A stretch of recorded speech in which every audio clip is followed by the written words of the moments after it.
Bonjour, comment tu vas? J'espère que tu vas très bien. En ce qui me concerne, je vais très très bien. Aujourd'hui, je parle d'un magnifique parc. Peut-être qu'à la fin de la vidéo, je te montrerai la vue que j'ai. Aujourd'hui, j'aimerais parler d'un sujet très très important, ou du moins qui me tient très à cœur. Et c'est une leçon que j'ai appris durant la dernière année. J'ai appris qu'on peut être absent de soi-même. C'est-à-dire que s'il y a une chose qui est très très importante et que je ne savais pas avant, c'est qu'on peut vivre la vie sans jamais être vraiment présent. Et je vais vous partager un petit truc qui est très très simple et que j'invite tout un chacun à faire le plus souvent possible durant la journée. D'abord, on va prendre un instant. Si tu sais, arrête-toi et prends un moment de calme.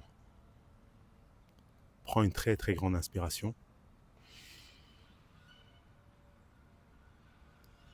Prends une très très grande expiration, très très lente.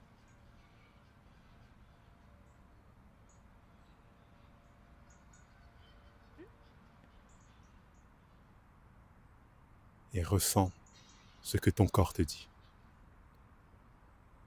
Tu vois cette sensation? C'est la sensation de présence. Durant la journée, si tu sais, essaie de le faire un maximum de fois. Et des fois, tu vas remarquer que tu n'étais pas si présent que ça. Parce que le flot de la vie, le flot de l'existence te presse. Pour moi, la manière dont je le vis, je me sens un peu comme une feuille au milieu d'un cours d'eau. Et le cours d'eau me pousse, ou un bâton plutôt, un bâton, c'est plus intéressant.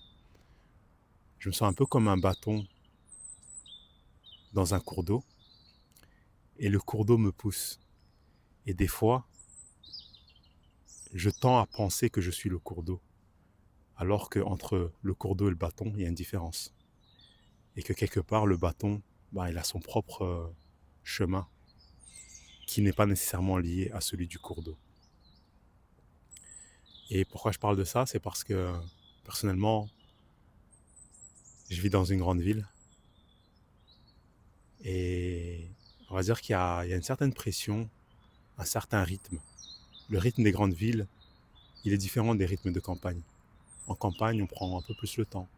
On prend le temps des petits plaisirs. Tandis qu'en ville, du moins de mon expérience, il y a toujours quelque chose à faire. Il y a toujours quelque chose qu'on peut améliorer. Il y a toujours quelque chose qu'on a mal fait. Et il y a également l'ego ou les petites voix intérieures.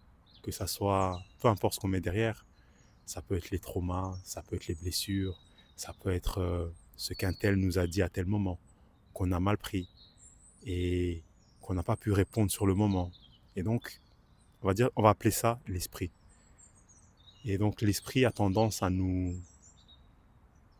quelque part, à nous assimiler au cours d'eau et à créer une forme d'identité vis-à-vis de ça.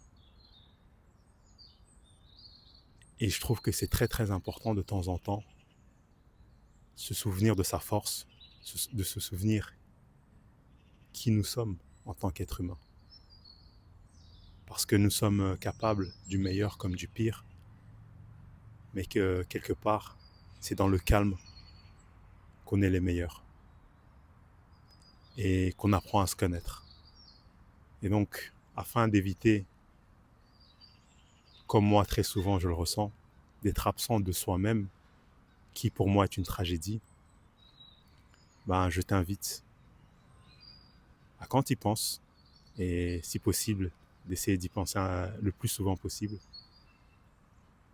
de prendre de grandes inspirations, d'abord de faire pause. S'il y a une chose que j'aime faire, c'est des fois je suis en train de marcher, et par exemple, j'oublie que c'est le chemin le plus important, c'est pas la destination. C'est une phrase que je pense tout un chacun a déjà entendue, et pourtant, je ne l'ai compris que très récemment. C'est le chemin le plus important. Et c'est-à-dire qu'il faut profiter du chemin, il faut profiter de chaque pas. Sauf que quand, par exemple, on se réveille le matin, si tu as des enfants, si tu dois aller au travail, si par exemple tu dois même aller à la salle de sport et tu essaies de mettre tous les petits bouts dans un laps de temps très court, en fait tu te retrouves à courir. Et à chaque fois tu penses à la destination, destination, destination. Du moins c'est comme ça que je le vis. Et je tends à oublier que c'est le chemin le plus important. Et pour se souvenir que le chemin et que chaque pas est aussi important que le prochain, est aussi important que la destination, c'est de faire des moments de pause. S'arrêter, inspirer, expirer et sourire à son cœur et à soi-même. Voilà, ce sera tout pour aujourd'hui. Si tu as des questions ou tu aimerais partager un retour, n'hésite pas à me laisser un commentaire, j'y répondrai avec grand plaisir. Et d'ici là, d'ici demain, je te souhaite une très très très bonne journée et pourvu que chaque instant soit une bénédiction. Car quelque part on construit son futur, ou soit son passé, dans le présent. Et que c'est une phrase aussi qui est très souvent dite, mais il n'y a que le présent qui existe. Et pour l'esprit, il nous renvoie toujours au futur ou au passé, car dans le présent, il n'existe pas, tandis que dans le futur et dans le passé, il a tous les pouvoirs. Sur ce, je te souhaite une très bonne journée et à demain. Je t'embrasse. Ciao, ciao.